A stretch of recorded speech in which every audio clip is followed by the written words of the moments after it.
Thanks for joining me. My name's Doug Cllark and I'm responsible for sales of our Watson Media Solutions portfolio across EMEA. Well, many of you, I hope, have heard of IBM Watson. It's IBM's AI platform and it's pretty famous, but many of you probably won't have heard of IBM's Watson Media platform. That's a subset of Watson and it uses many of the APIs that Watson serves. Let me talk to those in a little bit more detail. We have three main offerings. We have an OTT platform. Now, an OTT platform provides professional media logistics management, content management and distribution of shows that we all know and love. So we work, for example, with Scripps, with Lionsgate, with A&E Networks, and with organizers like HBO to help distribute their content, manage and distribute their content across the network. We use an over-the-top broadcasting network. That means it's using the internet and therefore is being streamed to your laptops, your tablets, your smartphones and your smart TVs. And that's how a lot of consumption is happening these days.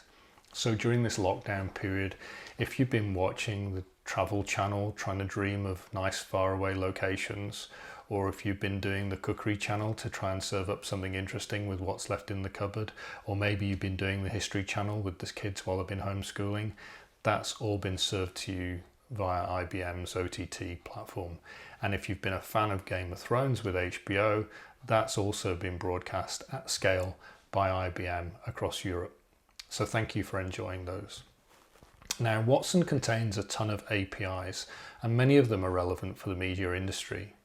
Speech to text is a great one, natural language understanding another, and obviously object recognition. We've taken those and we've developed them specifically for the industry, and now we're finding that that has utility elsewhere as well, and that's fundamentally why I'm here wanting to talk to you today. The key thing with things like speech to text is its accuracy. Accuracy is paramount when you're in scenarios like closed captioning. We have incredibly stringent demands and compliance requirements to hit for closed captioning. For example, the US Federal Communications Commission demands 99% accuracy for closed captioning. Now, you can do that with human beings, but it's really hard, even against file-based archive content. But when you're thinking about this as like 24/7 news feeds or 24 hours a day weather formats, that's a really tough ask, but we've met it, and we now are proud to say that we use our live closed captioning across a number of networks across the USA, and we're proud of it. But we're taking that capability and we're reusing it elsewhere. We use closed captioning now in some of our other solutions, but before I talk about streaming, let me talk briefly about video analytics. Video analytics doesn't just look at the images within the video feed from surveillance cameras and the like. It's you looking at the video itself. So not only is it recognizing the characteristics of the images within those frames, it's looking at the contextual awareness and relevance of those frames so that it can take not just a man in a blue jumper with a beard, but it can say he was heading west, he was heading east, he went that way basically, and what speed was I moving at. So when it comes to things like public safety, traffic management, those kind of scenarios, this is really, really important to our public services to be able to use that capability and have those alerts automatically generated. Those scenarios are being also spread out into other industries as well: energy, utilities, retail, travel and transport, agriculture, and so on and so forth, making it relevant for us all to benefit from. Today, though, I wanted to predominantly talk about video streaming. Now, IBM's video streaming comes in two main formats, both of which might be useful to you. So this is whatever industry you work in, whether you're in public sector, whether you're in a commercial industry, whether you're in the education space, each of these has relevance to you. Let's talk firstly about enterprise video streaming. Enterprise video streaming is perfect to drive communication directly across your entire organization, wherever and whenever you need it. It's flexible in that it can be recorded from home, just like this. It's secure in that the content itself is managed separately from other public streaming environments, but it's also authenticated with the viewer. So you can guarantee not only is your content safe and secure, but it's reaching the people that you want it to reach. We use authentication for that, things like SAML and SSO and so on and so forth, so that that content, those messages, that communication stays within your firewall. You are in total control of your content on your channels. Now, the benefit of that is that you can use it to reach staff with CEO town halls, with training, with enablement, with maybe compliance requirements. And in return, you get detailed analytics from each of the individual viewers to understand not only what network they were watching the content on and what device, which helps you then work out what formats work best to reach your employees successfully with your messages, but actually the behavior of those viewers as well, whether they fast forwarded or stopped or rewound or replayed, repeated, again, helps you manage maybe compliance with some key mandatory training, or maybe just helps you with your message accuracy so that you can put less content onto those slides as you're presenting them to employees, making that message be received easier by them. So that level of granularity is unique to this kind of IBM enterprise video streaming. Now, obviously we use it ourselves in IBM across our hundreds of thousands of employees, but we're not the only ones to benefit from this kind of capability. Other major users include NASA, VMware, Colgate, AT&T, Intuit, Pinterest, Airbnb, and even the US Department of Homeland Security. So there's a good range there of organizations that are pretty much household names that are using this capability internally to be able to reach their internal audiences and make sure that that message is getting through correctly. Outside of the commercial space, universities are using it as well. They use it for campus type lecture training, audio as well as video, used at Colorado State University, Ibero University, Mexico City, Media City in Bergen in Norway, Wharton Business School at Penn State University, and so on and so forth. These aren't just being used within the faculty, but they're being used across the students and even across the alumni where it's relevant to do so. So you get the benefit of continued professional education.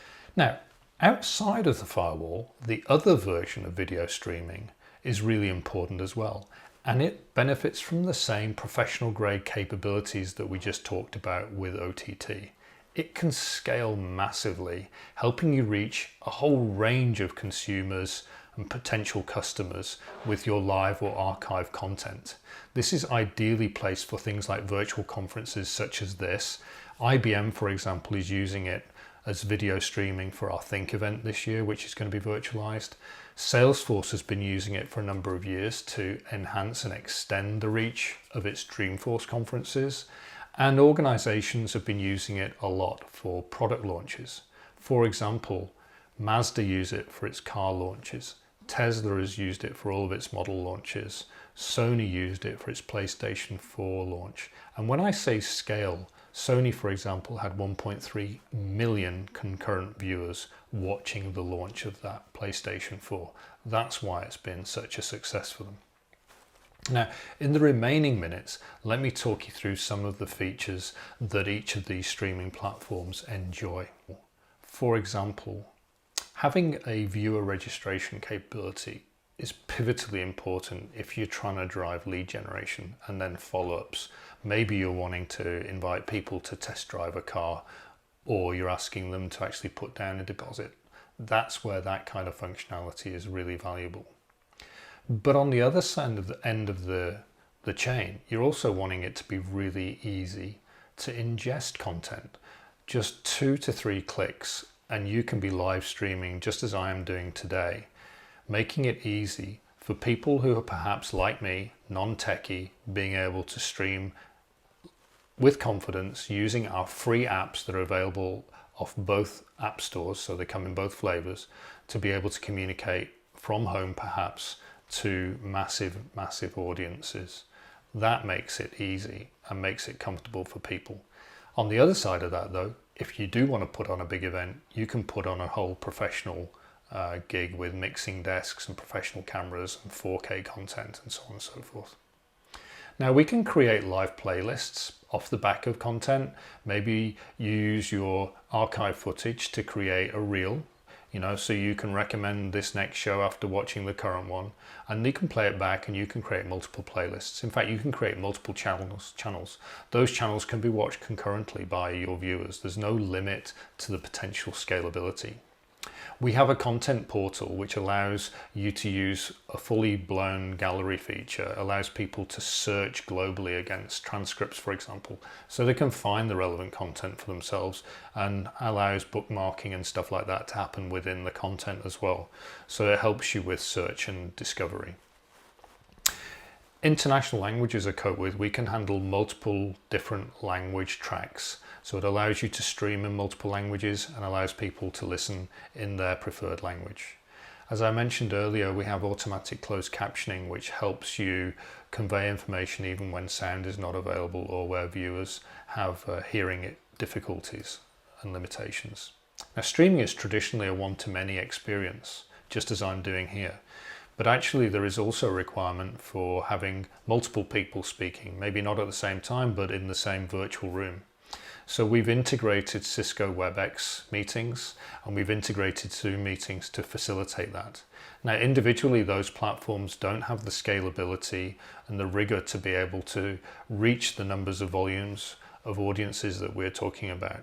So this is a great way for them to stretch their capabilities to reach more eyeballs. But also the reverse is true as well. You don't have all of the etiquette issues associated with people bombing into meetings or being noisy and unmuting and so on and so forth during meetings. So the content quality is significantly enhanced as well as having volume reach. Now, there are other platforms out there. Some of them may seem great, but ultimately with the free platforms that are available, you're giving things away for that freedom. You need to stay in control of your content. We can provide you with a white label player that allows you to have your own branding, your own logo, your own livery, as well as you being in control of how that content is published and withdrawn and republished and extended and added to. We do not have invasive advertising. We allow you to have total control over what advertising you want to include within your content. You can have Q&A, you can have polling, you can have chat. That chat can be moderated. You can use that chat to then subsequently develop new themes, new chat, new shows, new WebEx type contents off the back of it. You can have CTAs, call to action banners, within your video. You can then trigger from those call to actions a visit back to your website or wherever it is you're wanting to send your viewers to make that activity happen. You're not going to be hijacked by a third-party application in doing so. Of course, just like today, you can upload slides. Those slides are the content that you control, but the way they're viewed is in the hands of the viewer. They can decide to actually see the talking head or whether they want to view the slide as the main part of the screen. So it gives the flexibility. And then finally, as you would expect from IBM, you have 24/7 support. That support is local to us from a time zone point of view. Our labs are in Budapest in Hungary. We have a simple SaaS pricing model. For the enterprise video streaming, it's based around the number of employees or the number of seats. And from a video streaming point of view, it's based on the number of viewer hours. So you basically pay for what you're going to use. So it's very predictable and it's very appropriate, and it's a utility-based pricing model. Now, that's why I think video streaming has real value today more than ever. It will help you stabilize your business, even in dire times like we've been living in recently. But I also think it has true value to help you build out your business subsequently as we start to get back to normality. So please do give me a call, and hopefully we can give you a demo of our capability. And I would love at some point in time to share the success of you using our platform. Thanks very much. Bye-bye.